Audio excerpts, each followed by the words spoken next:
Hi, I'm Reverend Paula Skiles with Unity Church of San Marcos. There's days when I just need something to tickle my funny bone. So I hope this story does that for you. There's a nun, and she's traveling to her convent on a torrential, rainy evening. And she remembers that there is this monastery really close by. So she decides to take shelter there until the storm passes. And as she gets there, it is dinner time. And she sits down and has fish and chips and thinks, oh my God, this is the most fabulous fish and chips I have ever had. So she finishes her meal and decides to go and thank the chefs.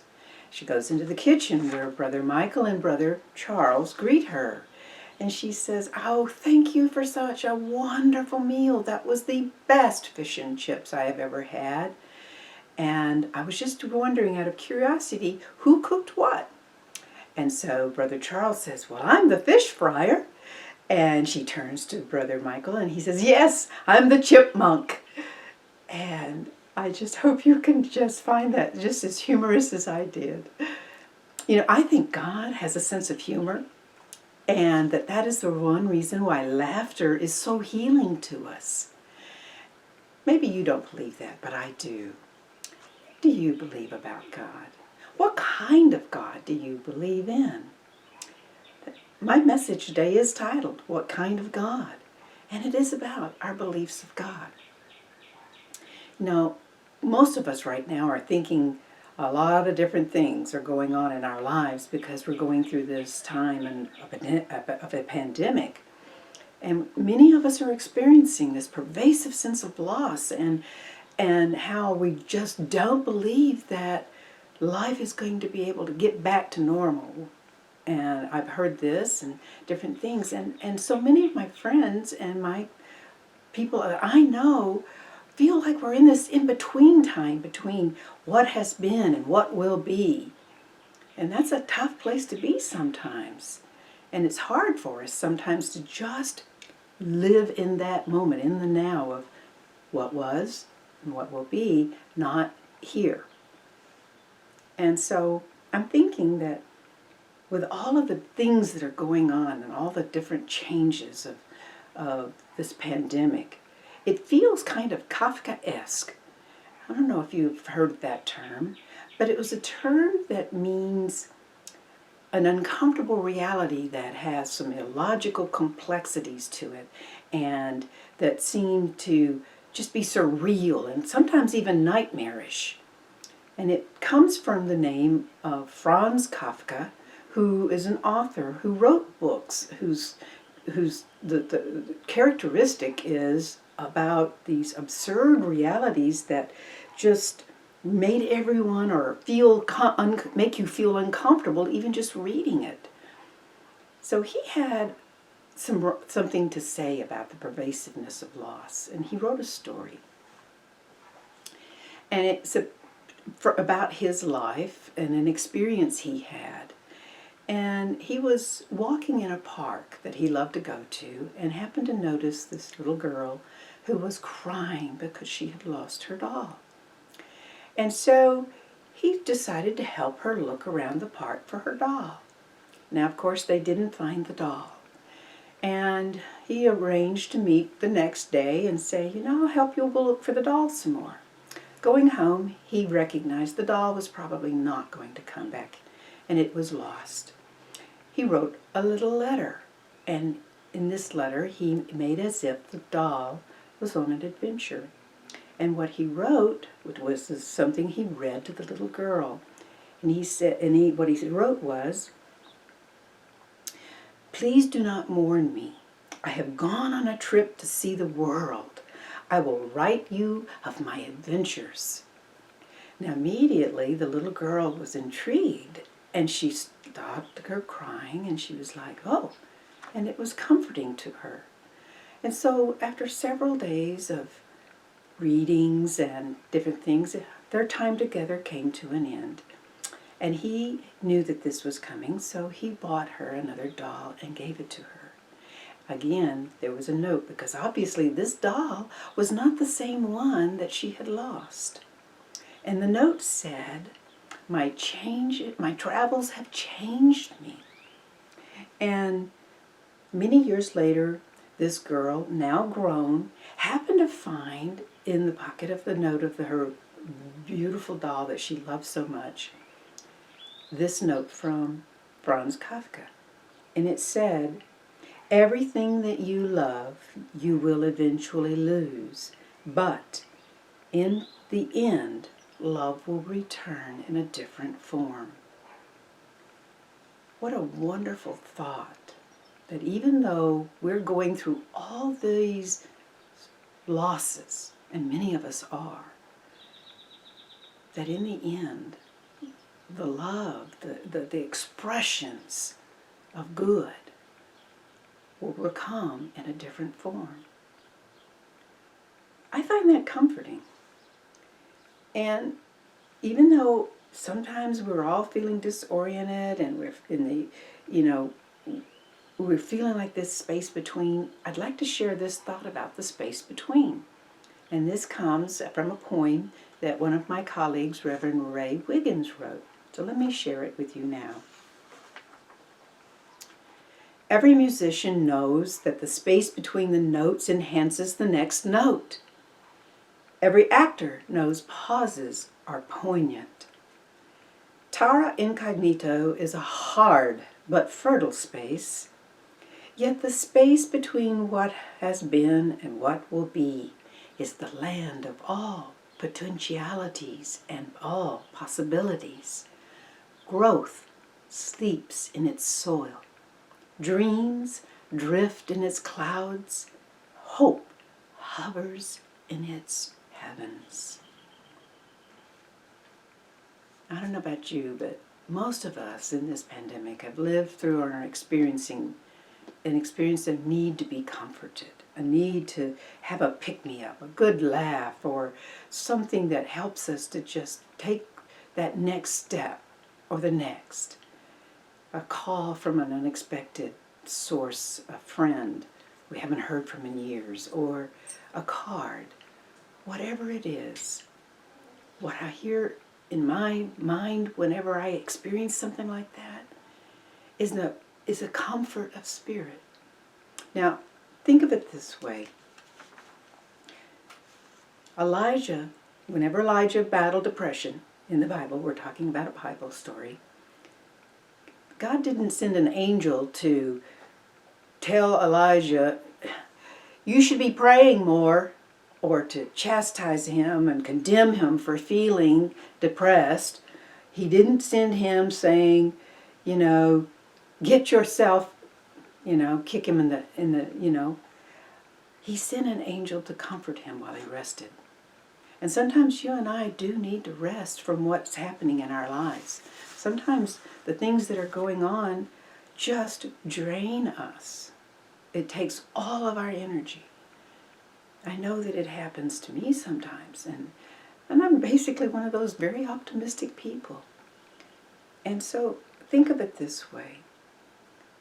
Even though there may be a time that you need to withdraw, to take a time apart to fast and meditate, that's a natural part of life that helps us to keep a balance and to keep our energies where they need to be in order to live in life in a creative and loving, wonderful way. And being creative for me, sometimes what I do to do that, to help me find that balance, is I go dance. And I'll tell you what, I think that's when my soul is laughing the loudest. I don't know, comfort is a personal thing. And what comforts me may not comfort you. But what does comfort you? Let yourself experience that.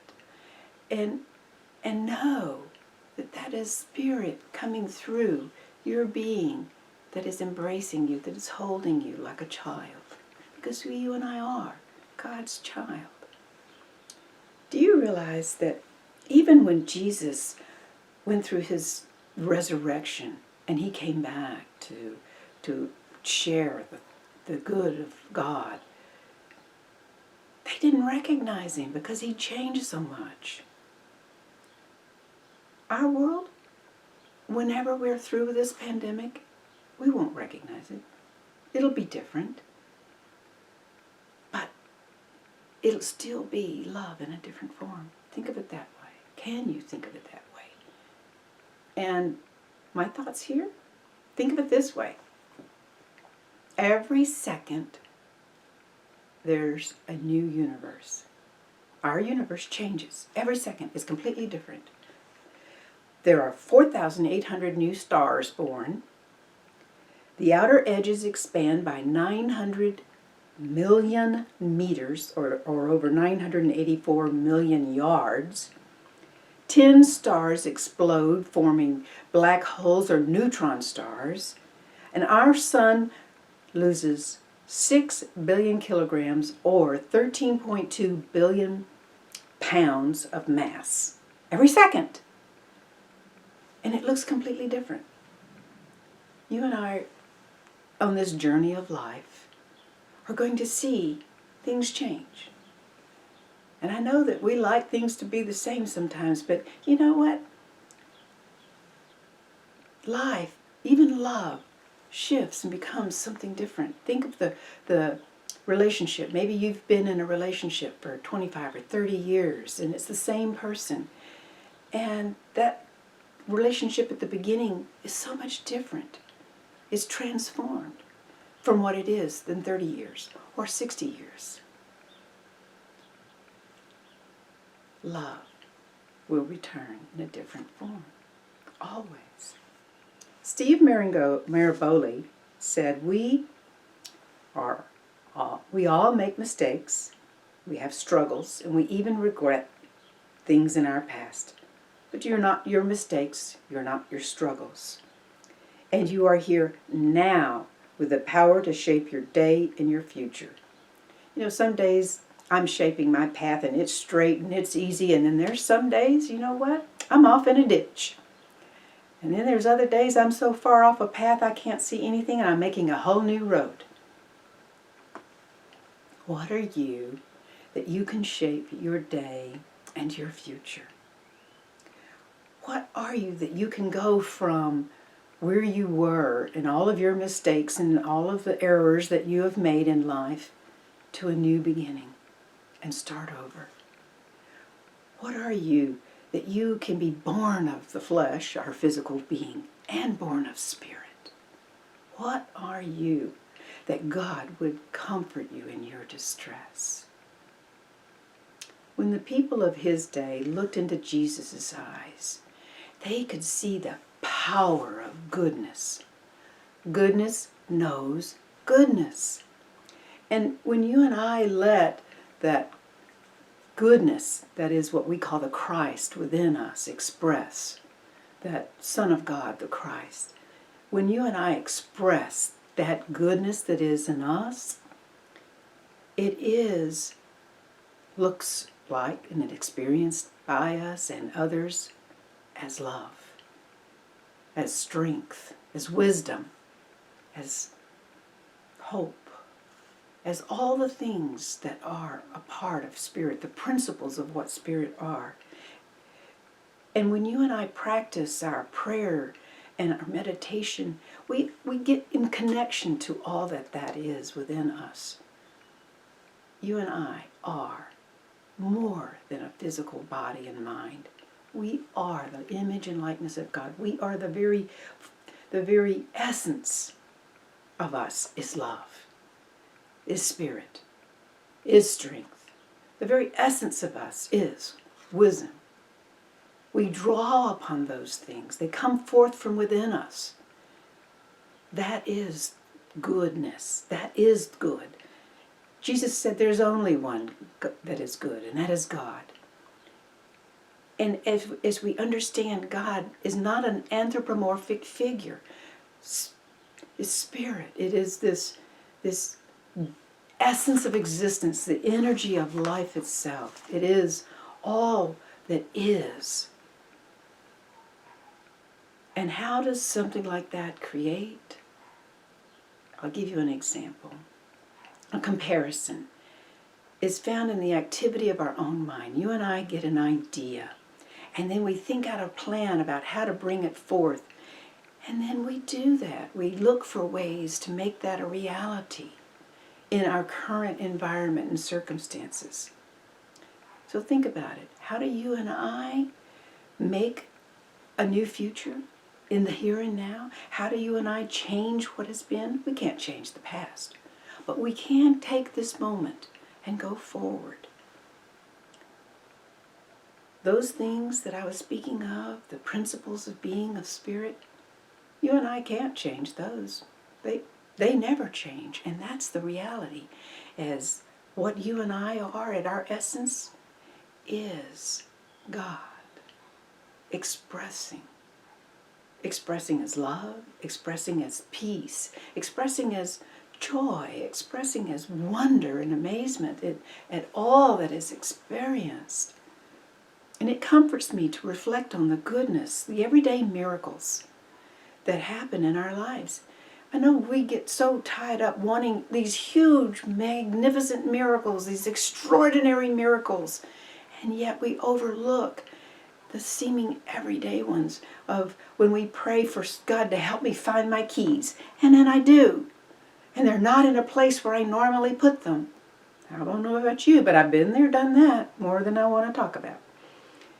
And if you will join me for a moment in reflecting on these everyday miracles and let them comfort, let the comfort of spirit touch your heart and your soul and your mind for just a moment thinking about them. You realize no two snowflakes are identical. They're not alike, not two. And you can imagine snow. We've just been through a winter with lots of snow. And think about the person overcoming addiction. That's a miracle. Healing and health taking form within them. What about when you and I have experiences in our family or with friends and stuff happens and bridges get burned? And then the miracle that those bridges are mended through love and healing. It might happen 25 years later, but it's still a miracle when it occurs. Everyday miracles happen around us all the time. Goodness is around us, even in the midst of all of our difficulties right now. And I pray that you have the kind of God that comforts you. What kind of God do you believe in? During our travels in this pandemic, and I mean that traveling through our being, not going on a plane, and you might even be doing that. They will change us, these travels, these experiences. They will change us, and we may not even look like we used to. People may not recognize us. We are so changed. But for me, it's comforting to know that even if I lose everything that I love, eventually, in the end, love will return in a different form. And that comforts me. I pray that this message comforts you in this time of change and transformation. God bless you.